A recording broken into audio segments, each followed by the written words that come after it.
자기야 뭐 먹으러 갈래? 나는 지금 속으로 제육볶음이 먹고 싶어도 그래 너 먹고 싶은 거 먹자 하면서, 그런데 이제 혼인하게 되었을 경우에 우리가 흔히 그런 이야기를 하죠. 잡아놓은 물고기는 뭘 안 준다. 나는 매운 걸 좋아하는데 저 사람은 매운 걸 싫어해요. 그런데 평소에 연애할 때는 매운 거 못 먹으니까 배려를 계속해주다가 상대방에게 뭘 요구한다. 매운 거 좀 먹어. 이미 님이 됐고 나아가서 놈이 되었을진 모르지만, 여러분들 사람들이랑 이런저런 대화를 하다가 그런 경우들이 있으실 거예요. 뭔가 이렇게 주제가 탁 던져졌을 때 조금 잘못된 경우의 대화 내용이 딱 나왔을 때 우리가 이렇게 흔히 입버릇처럼 얘기하는 게 그게 사실은 옛날에 나 때는 원래는 이라고 하면서 거기에 관해서 이제 내가 아는 무언가를 이제 설명을 하는 때가 종종 있으실 겁니다. 그때의 대화를 할 때 많은 경우에는 내가 알고 있는 옛날의 그 시작점부터 이야기를 하는 경우들이 있어요. 왜 그럴까요? 나의 이 이야기에 힘을 실기 위해서 예전에 시작된 부분부터 해서 지금의 과정이 있었던 이유를 설명을 해주는 것이죠. 그 이유가 무엇이냐면, 옛날 것을 갖고 온다는 것은 그만큼 말에 힘이 있다는 거예요. 그게 이제 어떤 하나의 논증 방식이거든요. 오늘 복음도 살펴보면 이 바리사이들이 예수님에게 와서 무엇이든지 이유만 있으면 남편이 아내를 버려도 됩니까? 라는 질문을 던져요. 이 당시에 유다인들 사회 안에서는 가장 현실적으로 통용되고 있었던 것이 이 조상들의 전통이라고 하는 거예요. 이게 뭐 쉽게 이야기하면 우리로 따지면 관습입니다. 뭐 아무런 이유 없이 혹은 이유도 모른 채 그냥 행해지고 있었던 것들, 그리고 그것보다도 더 힘이 있었던 것이 율법이었고, 율법보다도 더 힘이 있었던 것이 율법의 근간이 되는 십계명, 그리고 십계명보다 더 위에 설 수 있는 것이 무엇일까요? 하느님의 말씀이겠죠. 그래서 그렇게 어떤 차등이 있는데, 오늘 이 바리사이들이 예수님께 시험하려고 던지는 질문 안에는 무엇이 깔려 있냐면, 그 당시에 사람들이 가지고 있었던 생각들, 어떤 거에 대한 생각이냐면 이 혼인에 대한 생각들인데, 이 당시는 이 남성 우월주의가 더 팽배하던 그런 시기죠. 그렇기 때문에 남성은 사람이었고 여성은 뭐였을까요? 사람이 아니었어요. 재산이었습니다. 남자의 재산, 남자에게 종속되어 있는 하나의 재산이었던 거예요. 그래서 재산은 내가 어떻게 할 수 있죠? 마음대로 할 수 있는 거였어요. 그러한 상황 안에 문제가 생겼던 것이 무엇이냐면, 남자와 여자가 살다 보면 다툼이 생기게 되죠. 의견 차이들이 생기게 되고, 그럴 경우에 뭐 요즘 같은 경우에는 서로 말싸움 하다가 뭐 그게 잘 안 되면 법정으로 넘어가서 뭐 이혼을 하고 이러한 과정들이 있는데, 이 당시에는 그냥 남자가 여자를 내 재산이니까 버렸던 거예요. 너 내가 마음에 안 들어, 너 나가 살아.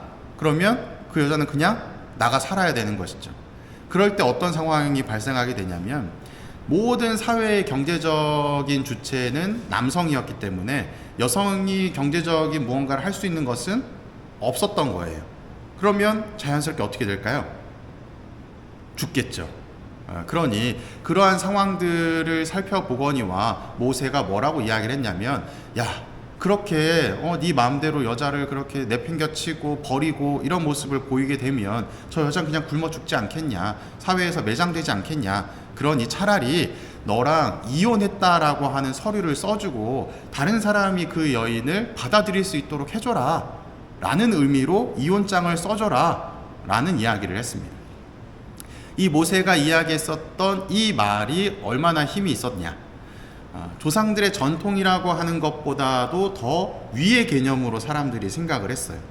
왜냐하면 모세는 구약시대에 가장 뛰어난 예언자였기 때문에, 하느님의 가장 사랑받는 사람 중에 하나였기 때문에 그 사람이 이야기한 것에는 말에 힘이 있었던 겁니다.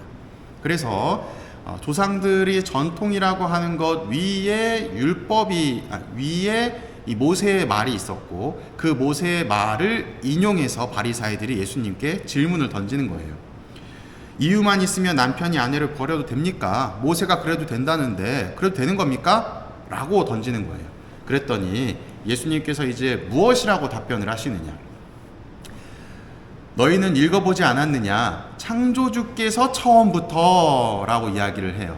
제가 아까 뭐라 그랬죠? 조상들의 전통 위에 모세의 얘기가 있었고, 모세 위에 율법이 있었고, 율법 위에 십계명, 그 위에 하느님의 말씀이 있다. 그 하느님의 말씀, 이 논증 방식의 가장 상위에 있는 것을 예수님께서 이제 갖고 오셔서 이야기를 하는 겁니다. 그들은 남자와 여자로 만드시고 나서 그러므로 남자는 아버지와 어머니를 떠나 아내와 결합하여 둘이 한 몸이 될 것이다 라고 이야기를 해요.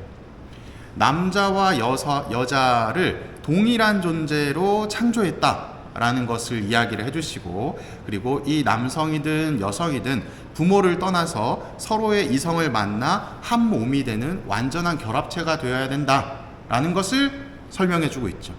그 말에 힘이 있는 것이 누구에게서 기인한다? 창조주께서 처음부터 라고 하는 이 말씀. 그래서 이 말씀을 반박할 수 있을까요? 없을까요? 없는 거예요. 그래서 이제 이야기를 해주시는 것이, 따라서 그들은 이제 둘이 아니라 한 몸이다. 서로 결혼을 통해서 합일된 관계라면, 한 몸이 된 관계라면 그것은 하느님께서 맺어주신 것이다. 따라서 그것을 그 하느님이 제일 위에 있는데 그 밑에 뭐 십계명, 율법, 모세, 뭐 조상들의 전통이라고 하는 그 하위 개념으로 이혼을 할 수 있다 없다? 없다는 겁니다. 그래서 인간은 풀 수가 없다는 거예요. 불가해소성에 관해서, 혼인의 불가해소성에 관해서 이야기를 해주고 있습니다. 또 나아가서 둘이 한 몸이 된다라는 것을 통해서 혼인의 단일성, 일부 일처제, 일처일부제에 관해서 이야기를 해주고 있는 거예요. 그래서 이제 조금 곁다리로 말씀드리자면 요 복음 내용이 혼배성사에서 사용되는 복음 내용입니다. 두 가지를 강조하기 위해서, 혼인은 1대1의 관계, 혼인의 단일성을 이야기하고 있고, 하느님께서 이 혼인을 맺어주시는 것이기 때문에 인간의 힘으로 이 혼인을 갈라서게 할 수는 없다라고 하는 불가해소성에 관해서 이야기해주고 있어요. 그리고 나서 다시 이 바리사이들이 이제 모세를 들먹이면서 얘기를 하는 겁니다. 아니 예수님, 모세는 이언장을 써주고 아내를 버리라고 명령을 했는데 그럼 그건 어떻게 된 겁니까? 그랬더니 예수님께서 이제 설명을 해주시는 거죠. 모세가 왜 그렇게밖에 이야기를 할 수 없었는지에 관해서. 그 이유가 무엇이냐면 너희의 마음이 완고하기 때문이다 라고 이야기를 해요. 그리고 그 이유 때문에 아내를 버리는 것을 허락했다고.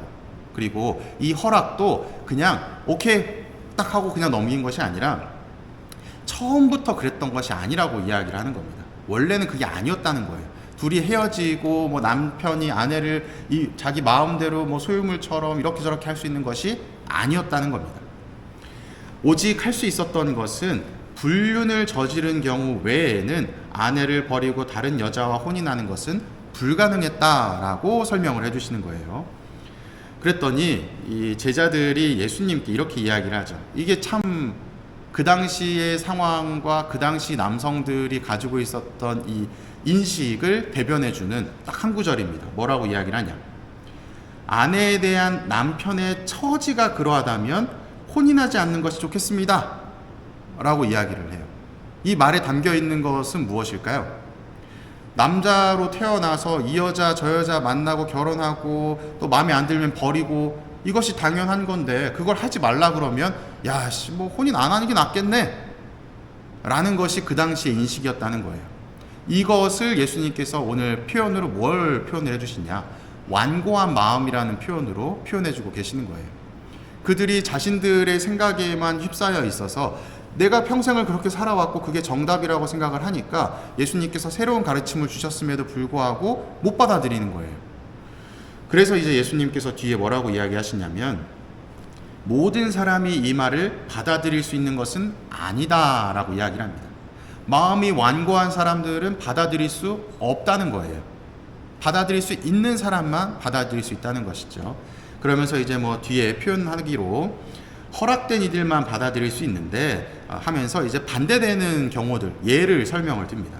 사실 모태에서부터 고자로 태어난 이들도 있고 사람들의 손에 고자가 된 이들도 있고 하늘나라 때문에 스스로 고자가 된 이들도 있다. 너희처럼 그렇게 이 여자 저 여자 만나고 그냥 여성을 재산으로 취급하면서 사는 사람들, 그런 사람도 있지만 금욕적인 생활을 하면서 살아가는 사람들도 있다라고 하는 반대적인 부분을 표현해주고 있는 겁니다. 이를 통해서 예수님께서 이야기하고자 하시는 것은 무엇일까요?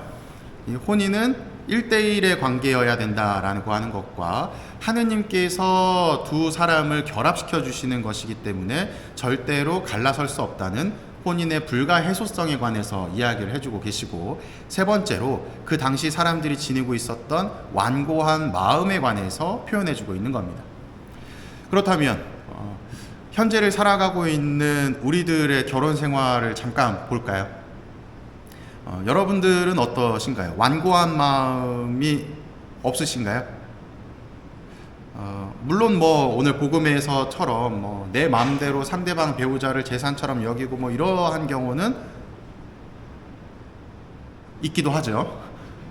네, 때에 따라서 뭐 요즘에 별의별 사람들이 많기 때문에 상대방과의 혼인이 돈을 목적으로 결혼을 하고, 또 막 우리 뭐 무슨 뉴스에 나오는 사건 사고처럼 또 무슨 뭐 보험 사기 뭐 이러저러 하는 것들을 통해서 그 상대방을 내 마음대로 재산으로 취급하면서 착취하고 또 버리게 되는, 또 어떤 뭐 좋지 않은 상황까지 나아가게 되는 경우들도 종종 있는 것 같습니다.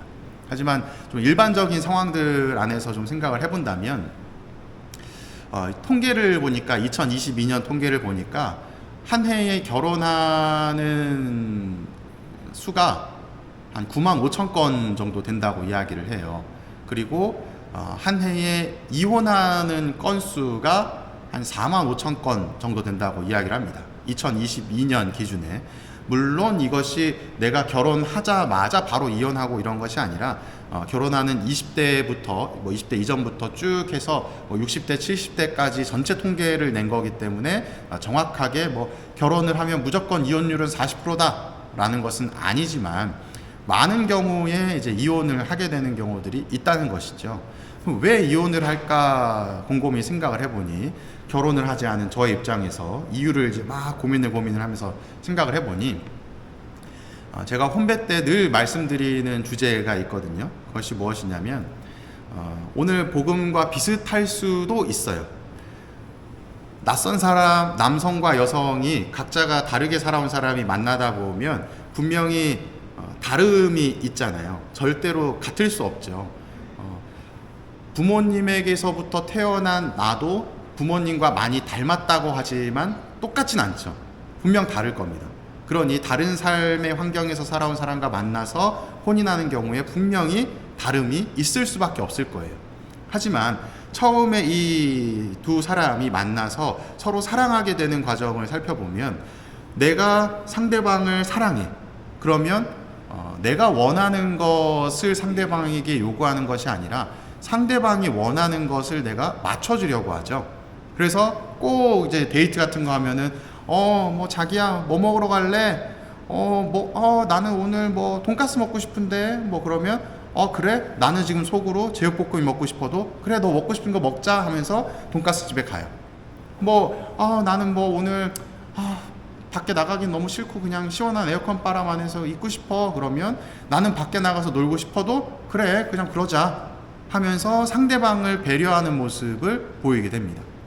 그런데 이제 혼인하게 되었을 경우에 우리가 흔히 그런 이야기를 하죠. 잡아놓은 물고기는 뭘 안 준다. 먹이를 안 준다. 그러면서 점차적으로 생기는 문제. 내가 상대방을 배려하는 모습이었는데 점차적으로 내가 원하는 것을 상대방에게 요구하게 돼요.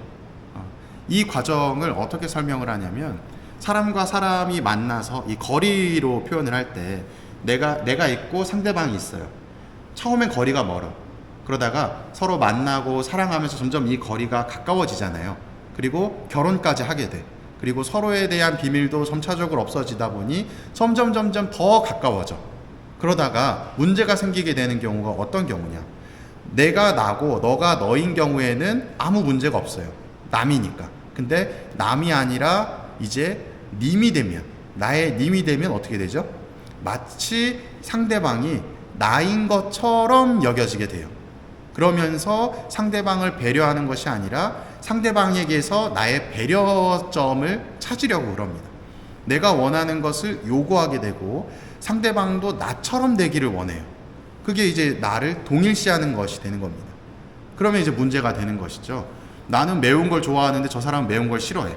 그런데 평소에 연애할 때는 매운 거 못 먹으니까 배려를 계속 해주다가 점점 가까워져서 이제는 결혼하고 마치 나인 것처럼 동일시되게 되면 상대방에게 무엇을 요구한다. 매운 거 좀 먹어. 아, 매운 게 얼마나 맛있는데. 안 먹어서 그래. 안 먹어봐서 그래. 좀 먹어봐. 먹다 보면 익숙해져. 하면서 배려가 아니라 강요가 생기기 시작을 하죠. 그러면 상대방은 이제 무슨 생각을 해요? 연애 때는 안 그랬는데 결혼하니까 사람이 바뀌었네. 나는 사랑받지 못하고 있구나. 그러면서 이제 그 감정적인 부분 안에서 틀어지다 보니까 점차적으로 별거 아닌 일에서 싸움이 일어나게 되고 의견 충돌이 일어나게 되고 그러면서 딱 사건은 이건데 얘기하다 보면 뭐예요? 나 매운 거 안 좋아하는데 당신 맨날 나한테 매운 거 먹으라 그러잖아. 당신 나 안 좋아해, 안 사랑해 하는 감정적인 차원으로 다툼이 일어나게 됩니다. 그게 쌓이다 보면 점차 사소한 것들이 쌓이게 되고 그러다 보면 마음이 떠나게 되고 각방을 쓰게 되고 너는 너 나는 나 우린 사랑하는 사람이 아니라 가족이야 가족끼리 그러는 거 아니야 하면서 거리감이 점점 생기게 되는 것이죠. 우리가 부부 관계 안에서 가장 친밀한 관계가 되어야 되는 존재 안에서 저는 과감하게 이런 이야기를 많이 말씀을 드려요. 내 님처럼 생각하지 말고 나의 남처럼 여기라고. 나의 가장 가까이 있는 남처럼 여길 때 가장 깊이 있는 사랑을 할 수 있다라고 말씀드리고 싶어요. 그 이야기는 상대방에게 무언가를 강요하는 것이 아니라 상대방을 배려할 줄 알아야 된다는 겁니다. 우리가 누군가를 만나면 남이에요. 그러면 어떠죠? 상대방을 무시하고 내가 원하는 걸 요구하고 이런 모습이 아니라 뭐 좋아하세요? 어떻게 해드릴까요? 이런 거 좋아하시는군요 하면서 배려를 해주죠. 남이기 때문에 그것이 가능한 겁니다. 그래서 배우자에게도 이미 님이 됐고 나아가서 놈이 되었을지 모르지만 남이 될 수 있도록 어느 정도의 서로의 배려점을 찾아 나가시면 좋겠다라는 말씀을 드리고 싶습니다. 사랑합니다.